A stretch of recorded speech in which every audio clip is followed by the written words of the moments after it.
It's Thursday, March 21st, and I'm your host, Paula Hersey. On Barnstable Today, we preview the presentations on the agenda for tonight's Town Council meeting, learn how to recycle smart, and get an update on a new boat permit for this summer. Now for a look at municipal news and notes. The Ready Renters program is accepting applications for a two-bedroom affordable rental property in Hyannis. The Ridgewood Residencies unit on Ridgewood Avenue has a monthly rent of just over $1,300, and qualified residents must have a combined household income that does not exceed 80% of the area median income. Qualifying incomes are $74,500 for a family of 5, $68,950 for a household of 4, $62,100 for 3 people, $55,200 for 2 residents, and $48,300 for an individual. The deadline to apply is April 16th, and applications can be requested at Barnstable Town Hall. Town Council Vice President John Flores joins us in studio to highlight this evening's agenda. Another Thursday, another Town Council meeting. This one maybe not as long as some of the others, and obviously not as long as some to come. With me today, Vice President, Town Council John Flores. How are you?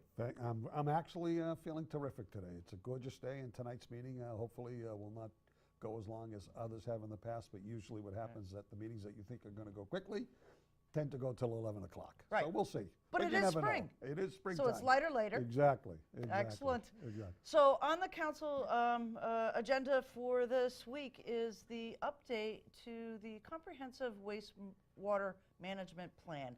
Let's step back just a little bit and talk about what this plan is and the importance of it to the town of Barnstable and ultimately to the state. Right. Well, our wastewater management plan is the result of a number of different studies that have been done probably over the past X amount of years. Going back to the most recent Water Resources Advisory Committee, the RAC committee that I served on a year ago, where we came up with a comprehensive plan in terms of what it is that we wanted to make happen within the town. It takes a look at how we impact all of our estuaries, how we impact the ocean, how we impact our ponds, how we impact our lakes, how we talk about nitrogen loading, if you will, how we talk about getting that out of the system. All the way down to sewering. What are the new kinds of alternatives that we might be able to take a look at? What are some of the new plans that we might do in partnership, either with other communities, communities that share our watershed, whether it's Sandwich, whether it's Mashpee. Maybe it might even be joint base up in Cape Cod in terms of working with them on sewering, if you will. So it's really a culmination of all of these reports, all of these studies that collectively we have been working on for a number of years. So what we want to do is take all of that information, all of that material, and funnel it into one report that shows what it is that we are doing as a town that then gets reported to the state. With state approval, then we're eligible for other types of opportunities. So that's really the end goal here. Right, and let's talk a little bit about that. The phrase, the 208 plan, Yes. has been out there for several years now, and this really is the culmination of getting that ready to the state to make sure that we can get grant funding. Correct. Well, that's part of it. Right. It's also to be sure that we have a comprehensive plan that takes into account everything that happens within the boundaries of Barnstable relative to wastewater, relative to sewerage, and how we plan on making sure that we mitigate, if you will, any negative impact on the environment. So that ultimately, yeah, we probably will be allowed to access other different types of state funds as well as federal funds. But the 208 plan really is a court mandate, under the Conservation Law Foundation that says, hey, Cape Cod, you have to take a look at what it is that you're doing to your little peninsula. Because over the years we didn't. So it deals with Title V septic, it deals with wastewater runoff, it deals with sewerage, it deals with alternative types of septic systems. So it's not any one particular answer. There's a lot of parts to it, but the end being that ultimately we have a comprehensive plan that the state approves that allows us to move forward with what it is that we believe is in our best interest as a community. Right. We hear a lot about traditional and non-traditional Yes. methods, and it seems that this plan, as it's been updated over the course of several years, has a blend of both. Yes. I mean, there's a combination of Title V septic systems. It's a combination of new sewerage as well as updating existing sewerage. It's a combination of using alternative methodologies, whether it be along the estuaries, for example. what is it that oysters can do for us? I mean, they can filter, gallons and gallons of nitrogen out of the water. And so there's, we look at increasing the number of oyster farms that we have, along our shores and along our inlets. That's just one aspect of it. At the same time, we have to make sure that we mitigate those runoff waters that are actually eventually working their way through our soil into those waters. So it's really taking a look at it comprehensively. And we've learned things over the past 5 years that we didn't know 10 years ago. I mean, the technologies have changed. There's alternative types of septic systems that now exist. And one of the problems we do have in Cape Cod is that under the Title V rules and regs, I mean, you basically only have to have that inspected when you sell your property. So there's probably hundreds of homes across Cape Cod that have not looked at their septic system, probably for 50 years. And the only time they're probably going to react is if they have a backup or if they actually see a problem. But those older septic systems are still seeping, if you will, material into the ground that eventually impacts our water, especially if you're in a well. So there's all those different kinds of issues that we have to make sure that ultimately, as the town council, as the town, that we have control over, so that we can guarantee a good water quality supply, coupled with making sure that we are protecting our environment. Lots of important work, and I'm sure this update will, hopefully give everyone a good insight on what the town's plan is. Yes. And then you have one more actual presentation to do with the senior center. Yes. And a rename. Yes. So I've got a husband, he's 67, he says, I'm not a senior, I'm not going there. Well, it's funny you say that. I was the liaison for the past couple of years to the senior center. And I mean, in the old days, we thought of the senior center for older people, right. Elder people. Well, the way the term works now, if you're age 55 or older, you're considered a senior in many lights. I know I'm a little older than 55. When I was 55, I thought I was still a kid. So it has that image that it was for old people. And there are still services and products that a senior center needs to provide. But what they're trying to do, and this is across the state, it's across the nation. If you pick up, I was just reading a recent article, and I happen to be in a doctor's office for an appointment, and I was reading an AARP newsletter. And one of the major articles was the renaming of senior centers across the country. I said, well, this is appropriate because right. Obviously we're talking about the same thing. So we're really looking at changing the name. I shouldn't say we. It's going to Madeline Noonan and her staff and her team, and there is the elder council, if you will. They've had lots of conversations. Even a year ago, they had a number of different workshops to basically discuss that. You were probably at one of them. To say, what is it that we want to call this place? I'm not sure what they've come up with exactly. I'm not sure Madeline's going to make that present. If she's going to tell us, maybe right. She is. But the bottom line is that we know that senior centers have changed, evolved into activity centers. In the old days, senior centers were mostly open just during the day. Now even our own in Barnstable is open in the evenings. We're offering language classes. We're offering technology classes. We're offering different types. We're offering everything from ceramics to art classes. It's almost like an extension of the school system, if you will, sort of an extension of lifelong learning, if you will. That the days of us getting to the age of 55 and just going home and retiring and probably doing nothing are long gone. I mean, I think of my own parents, God rest their souls, that when they were 65 or 70, they looked old and they acted old. I'm getting closer to 65 and 70 than I would like to admit, but I feel like I'm still 35, and I think that's the mindset of the baby boomers, that we have a different mindset, we have a different perspective in terms of who we are and what we're about. So we want activities available to us that in essence will meet our needs. And going to something that's just called a senior center, it conjures up this image that I don't think we want it to be. Right, you want to identify with the place that you're going to spend time at. It's almost like, I'm going to the YMCA to swim, to do something. The Y conjures up, youth and activity, or our own youth center. I'm not saying that the senior centers are going to compete with them, but at the same time, you want to change the image and change the feel. And I think ultimately that's what Madeline is going to be coming and talking to us about and say, this is what we think we want it to be. So it's more welcoming to folks who are, who I guess are senior citizens by the definition, but are still 35 in terms of their mindset and want to do things differently. Right. So two really important presentations for town council, and then some appropriations and some It'll be business as usual. We'll be extending some articles that we're not ready to address yet, but yet have to be read by date and by law, and we'll be approving some others. But the main thing really will be taking a look at the water resources relative studies and reports that eventually will get to the state, coupled, as we've already talked about, with the senior center. But all in all, it should be a good meeting. They always are. And as I said at the top of this little interview, that the meetings that we think are going to go quickly, sometimes they go till 11 o'clock, and then we always have public comments, so you never know what's going to come in through that, and conversation and debate. But we'll be ready to go on Thursday. We'll go tonight at 7 o'clock. Yeah, and if they can't make it here, they can watch it on Channel 18. Exactly. Excellent. Thanks, Terrific. John. Thank you so much. We talked to Katie Parcell, Community County Waste Reduction Coordinator, on the ins and outs of Recycling Smart and a website that can help you determine whether an item is recyclable.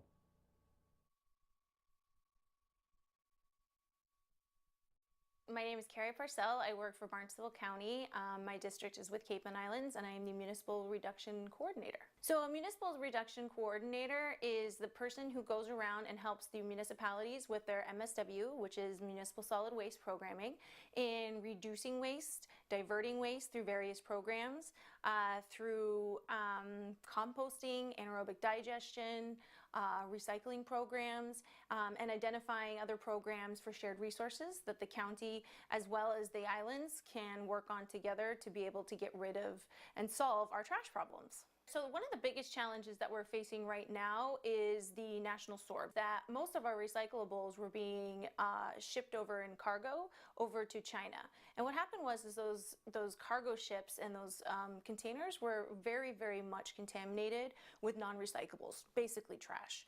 And so they had started to actually enforce inspections at the port and started to reject our loads. And so that caused a big bottleneck and a backup of our recyclables. And this happened all over the world with other countries as well. So for the state and for the county here in Barnstable, what happened is it trickled down from the ports into the state to our private haulers, as well as to the municipalities, down all the way to the residents. And so there was a huge financial burden because all of a sudden there was nowhere to take our basic recycling. So recyclables is exactly that. It's a commodity. So monthly, sometimes weekly, daily, they look at the CPI, which is the Commodity Price Index. And a lot of municipal programs don't actually contract with recycling vendors because of the ebb and flow of the commodity and the pricing. Sometimes you can get a rebate, sometimes you have to pay for things to get taken away. So what really happens is when the national sort happened, we started to see what we thought was free, which recycling had never been free, really sort of become, again, a financial burden because municipalities, they base their budgets at the fiscal year. So July 1st is when their numbers are all the way through June 30th of the next year. And there's no wiggle room except for when you have a county government that goes to our board of select people and sometimes town meeting to be able to switch those budgets. There's no real wiggle room in a lot of municipal programs. So a great example is Barnstable had a contract with ABC. They were being charged $0 a ton for single stream recycling. After this occurred and after the contract ended, they went from $0 a ton to be tipped all the way to 110. And it's ebbed and flowed from there. Right now, they're sitting at about 95. So again, you go from 0 to 95. And that's a huge burden financially. And Barnstable's transfer station and the Department of Public Works has to look at that budget and eventually go to town meeting or find other ways to resolve those issues based on a fixed budget that was predetermined at the beginning of the fiscal year. So there's sort of multiple ways that you can process, give away, take your recycling to your transfer station or even at the curb. So single stream was something that happened about 30 years ago as a convenience. And so what happened was infrastructure, MRFs, material recovery facilities, we have 8 of them in the state, were able to process single stream, whether it was at the curb or at the transfer station. And so it made it convenient for residents to put everything into a bin and drop it off into one compactor and then for it to be shipped over to the sorting facilities. And that was a convenience thing. The issue with single stream is that sometimes it creates contamination because we don't really know what's recyclable. And because of that, we were in that state of, with in doubt, put it in the bin and someone else will sort it out. Now we're looking at more of a back to basics recycling, especially with the onset of the National Sword. We need to clean up our streams.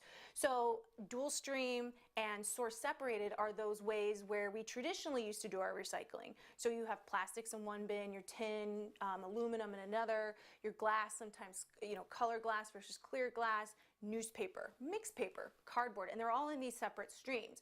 Dual stream is where you might have your plastics, your tin, and your glass in one, and then cardboard, and then maybe newspaper, mixed paper. So you're sort of divvying out the streams, or not just universal, clear, clean streams. So the streams stay cleaner because you're doing that, because you know that the newspaper goes here, whatever goes here. And with the back to basics model that we're looking at after, July of 17 and China's National Sword, it's sort of when in doubt, throw it out. Go ahead and make it trash versus putting it in the bin and someone else will sort it out for you. And that's what's really happening is in single stream when they go to the sorting facilities, there are human hands that are sorting it, but they can only handle so much contamination. And we're so used to that convenience of just throwing it in and sort of forgetting about it and not really thinking about where that away is for that recyclable material. And so we take advantage of that convenience to throw everything in the bin. Previously the state, the Department of Environmental Protection is an excellent resource for people, and they certainly help with funding for municipalities to help fund new and innovative recycling programs. After the National Sword, they had to take a really hard look because not only was Barnstable County as well as Dukes and Nantucket counties affected, but the whole state was affected. How Barnstable County and the islands were lucky was we all have drop-off centers. Even some of the towns that do have a curbside program, there are drop-off facilities for recycling and bulky waste and things like that. So we really didn't have to worry about our cleaner streams because they were sort of naturally cleaner. It doesn't mean that we weren't affected financially. I mean, I mentioned Barnstable going from 0 to 110 a ton at its highest. I mean, it was a major financial backfall. So traditionally, it was sort of up to the municipalities to help educate residents, whether it was at the drop-off recycling center with staffing or sending a mailer or some sort of infographic in with the tax bill, the water bill, websites, sandwich signs, things like that. But where the state really stepped in and created this really exciting, social media campaign, and what they called it is Recycle Smart MA, which is right behind me. And it gives you an infographic that you can print out and send out or hand out at your transfer station. You can add it to your own website, so the town websites. And within this Recycle Smart website is what we call the Recyclopedia. And it's a widget where you can actually type in the question. And when you type it in, the image of what you're typing in, like say hot coffee cup lid, will show up so you know that's what you're asking about, and then it'll tell you where to put it. And if it's not quite in the bin recycling material stream, like a textile, for example, it'll tell you to recycle it, but where to recycle it, because that's not something you would put into your bin or single stream recycling, because that is sort of a no-no and a contaminant, because when it does go to the sorting facility, it can muck up the mechanics of those sorting facilities, and it stops production, and then human hands have to physically go in and unjam the machinery, which could be a worker health and safety issue. So if I'm, an average resident and I've learned about this, now the limitation to social media is only accessible to those who have computers and who have access to the internet. For Barnstable County, that can be tricky because we do have an older population, or sometimes even a population who kind of understands the internet or has access to it, doesn't really know how to go about searching or doing Google searches to find this stuff out, and sometimes people need help. With that being said, the majority of people do have access to this. So you would type in Recycle Smart MA, and really it comes to a link that says, what can I recycle? Or I think it says something like, can I recycle this? And you get this beautiful homepage. And what's really nice about this homepage is there's a recycling guide. So there's a recycling guide, which is an infographic that really takes you back to basics. And what's nice about it is you can print it out if you're a municipality or a trash program or even a private hauler, because this affects everybody. So this is a really nice infographic. It talks about the numbers of contaminants that are really affecting our recycling stream, which is do not bag recyclables, no yuck, which is food waste, and then clothing and linens and tanglers. I put clothing and linens and tanglers sort of in the same category because they both have the ability to, again, muck up that the mechanics of the sorting equipment at our MRFs. However, Clothing and linens are textiles, and it has its own material stream. Tanglers are things like metal coat hangers, Christmas lights, garden hoses, vacuum hoses, anything that you really wouldn't want to run over with a lawnmower in your yard is a tangler. And plastic bags are the biggest and the most #1 bad contaminant, because it's confusing for folks, because it is plastic. They do say recycle us, but they don't go into our single stream bins, and they do not want to be processed through those sorting facilities. They need to go back to your grocery stores and recycled there in a clean stream. So that's one way that can help both residents and municipalities. The other is this the smart guide through the Recyclopedia. So again, you can type in almost, like, I think it's over 400 different materials to find out if it's recyclable. If not, where does it go? And if it is recyclable but not in your bin or at the transfer station, where should that material go, like a textile? So that's what's really nice. The other thing about the Recycle Smart MA is you can become a partner, whether you're a municipality, a nonprofit, or a resident, and that offers you the ability to put this onto your website, access several things. There's a whole plethora of things that I really haven't even researched myself, but it's really great. It's fantastic. The state really stepped up in doing this social media campaign. I only use Facebook, so I can like the Recycle Smart, but you can do it on Instagram. I think there's a Snapchat. What's the other one? Twitter. So there's different ways that you can like and follow, and share. And get people to really start paying attention. So that's what's really nice about this. And it's sort of an all-encompassing guide for how this particular state, the Commonwealth, wants you to recycle based on the infrastructure that we have.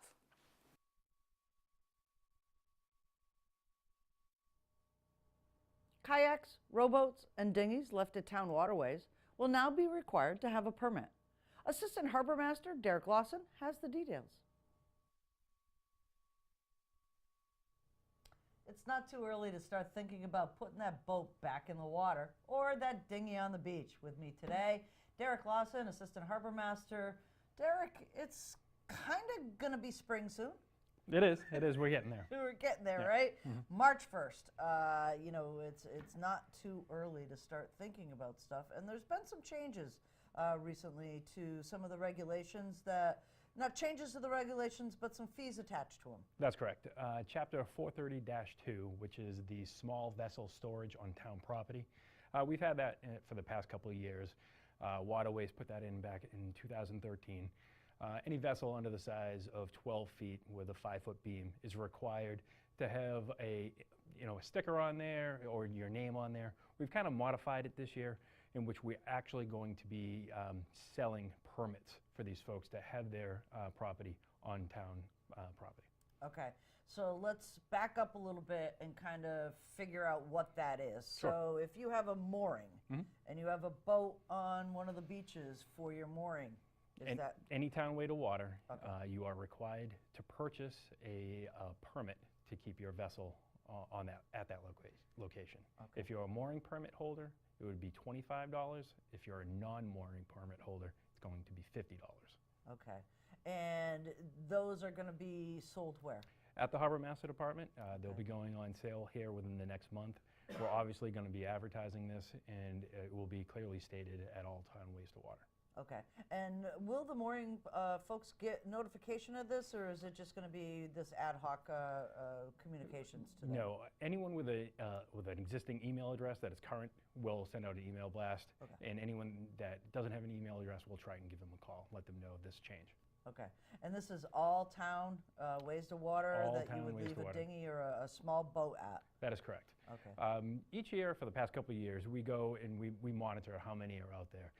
In the past couple of years, it's been right around 400 throughout the town. Wow. So Ropes Beach in Katuitt is a very big area where folks go and leave their kayaks, and that's usually where the most of these vessels are stored. Right, kind of like a mooring, but on land. Correct. Yep. Right. So they'll get the permit. Is there going to be something to affix to their boat? Yeah, basically it's similar to a mooring permit. You just stick it in a good location. We're not telling you where to stick because it could be underwater at times. Sure. Just so it's noticeable, and when we come by, we can check it off. It's also very important for safety on the water. I know last year there was a couple occasions when dinghies were found, floating out in the middle of Lewis Bay, for example. Right. And if we have a sticker on there that we can go back to our database, make a few phone calls to find out if somebody's missing or not, that could, stop, a big search and rescue case. So. Right. And it's also time on your part, too, to manage all of these townways to water, too. So having, more boats than really should be there is something that's, time consuming for folks like you, right? It is. We'd rather be on the water than, Right. monitoring all the vessels on the land. But, this is really important for us for safety reasons, and that way we can just reach out to somebody, make a few phone calls, and make sure that they're safe. Okay. And the cost again was? It is $25 for mooring permit holders and Okay. $50 for anyone else. Okay, excellent.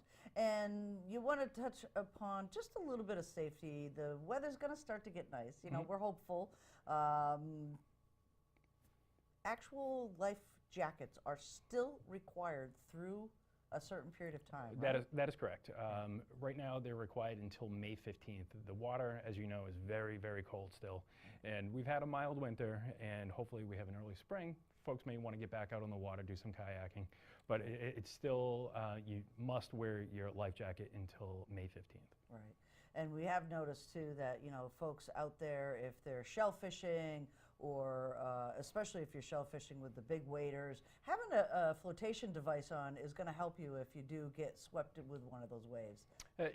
It will. It definitely will. Also Right. handy is a knife. Okay. If they do fill up with water, a knife across the top of the two waders, make them go right off. So.